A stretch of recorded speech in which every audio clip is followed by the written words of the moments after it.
They described a star they should never have seen, something completely impossible for them to know. In a remote African village, far from modern science, they already knew this hidden star existed. Not just any star either.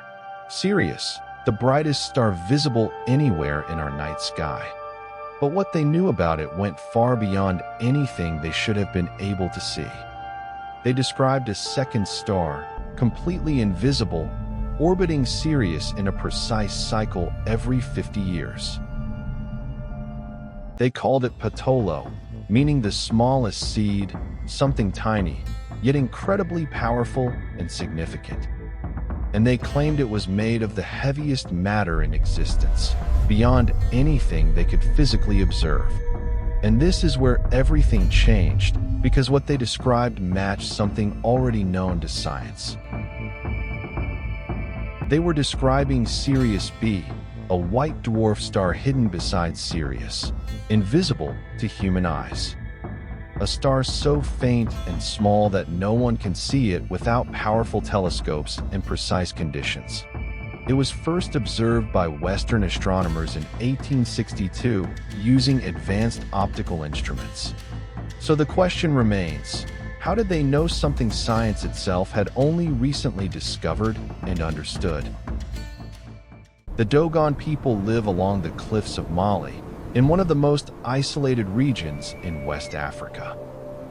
For centuries, they preserved complex knowledge through oral tradition, passed carefully from one generation to another.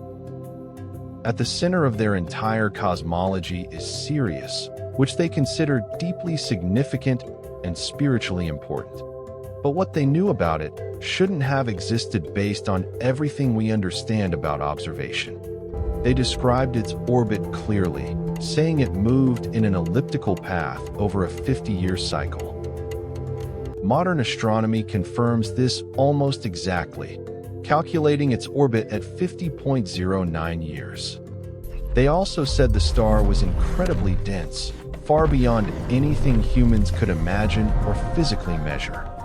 Today, we know that a teaspoon of white dwarf matter would weigh over a ton on Earth. Even more surprising, they described a third star in the system, something science still debates today.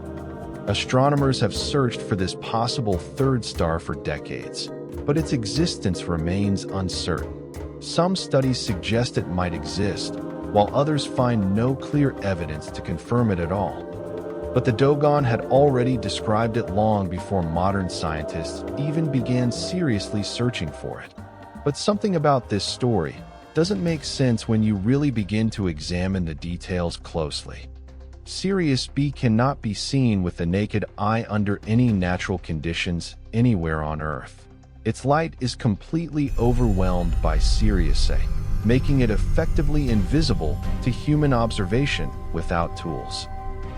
Even today, with modern amateur telescopes, observing Sirius B remains extremely difficult for most astronomers. It requires near-perfect atmospheric conditions and specialized equipment to detect it clearly and consistently. And the Dogon had none of these tools, technologies, or conditions available to them at any point. Sirius B was first observed in 1862 by astronomers using advanced telescopes of that era. Those telescopes were among the most powerful instruments available anywhere in the world at the time.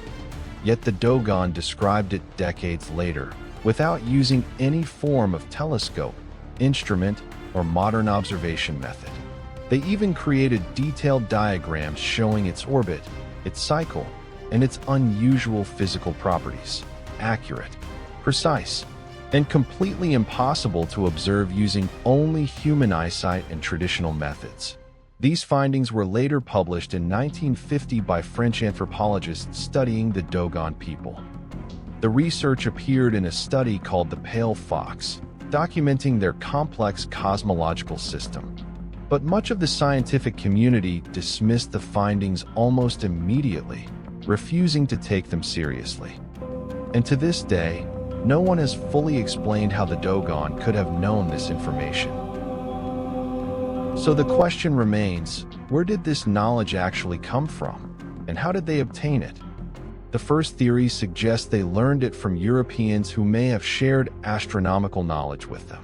Some believe missionaries or travelers introduced these ideas, passing on scientific information that became part of their traditions.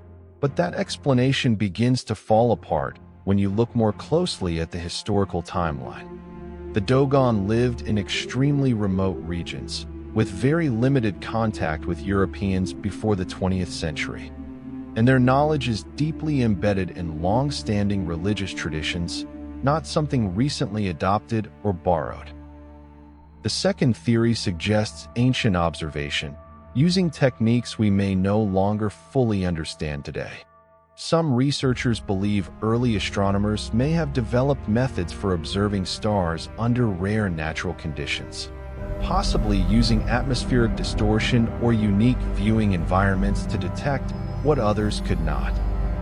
But no physical evidence of such advanced observational methods has ever been discovered in the region. The third theory suggests this knowledge was inherited from an earlier, more advanced ancient civilization, passed down across generations, preserved through oral tradition long after its original source disappeared. Some suggest a connection to ancient Egypt or even older civilizations that once existed across Africa. But the Dogon themselves tell a very different story about where this knowledge truly originated. They say it came from the Nommos, beings who descended from the sky in ancient times, beings who brought knowledge of the stars and shared it directly with their ancestors long ago. After everything we've seen, we still don't have a complete or satisfying explanation for this mystery. Each theory explains part of the story, but none of them fully accounts for everything we know. What we do know is undeniable. The Dogon possessed knowledge that aligns with modern scientific discovery. Knowledge that was later confirmed by astronomy, long after it had already existed within their traditions. Yet for decades, this knowledge was dismissed by many Western academics and researchers studying the subject. Not necessarily because it was wrong, but because of where that knowledge originally came from. There are stories history forgot. This is just one of them. Today, their astronomical knowledge is being studied more seriously by researchers across the world, and it continues to challenge long-held assumptions about ancient science and human understanding of the universe. The Dogon knew about Sirius B, and how they knew remains one of history's greatest mysteries. Because this wasn't the only knowledge they carried, just the one the world could no longer ignore. Because there is far more we were never taught, and far more still waiting to be uncovered, thrown in dust,